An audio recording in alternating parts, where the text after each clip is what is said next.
Pagi tadi Presiden Joko Widodo melantik 6 menteri baru dan 5 wakil menteri Kabinet Indonesia Maju.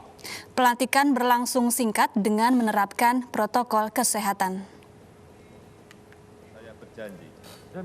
Pelantikan menteri dan wakil menteri baru pada Kabinet Indonesia Maju berlangsung pukul 9:30 pagi di Istana Negara Jakarta. Selain melantik menteri dan wakil menteri baru, Presiden Jokowi juga melantik Irjen Pol Petrus Golose sebagai Kepala Badan Narkotika Nasional dan Hartono sebagai Kepala Badan Restorasi Gambut dan Mangrove.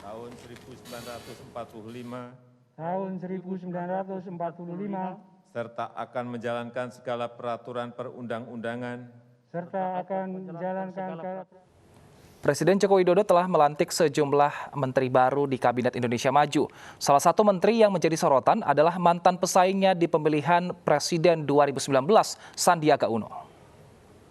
Untuk itu saya akan memperkenalkan satu persatu. Presiden Joko Widodo mengumumkan 6 nama menteri baru yang bergabung dalam Kabinet Indonesia Maju.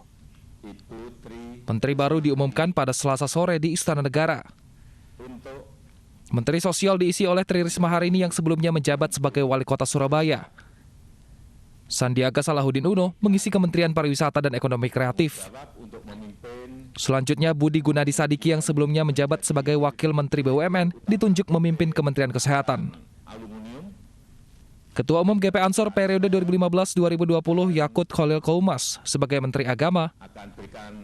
Wakil Menteri Pertahanan Wahyu Sakti Trenggono diangkat menjadi Menteri Kelautan dan Perikanan.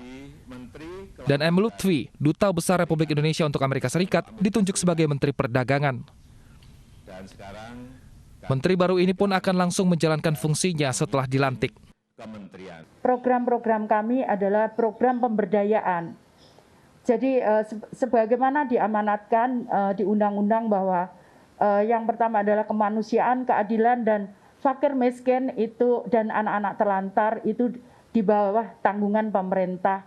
Karena itu kami akan perhatian terutama terhadap anak-anak terlantar, kemudian fakir miskin itu yang akan kami prioritaskan untuk program pemberdayaannya. Kami ditugasi salah satunya adalah untuk mengatasi masalah yang disebabkan oleh virus SARS-CoV-2 ini.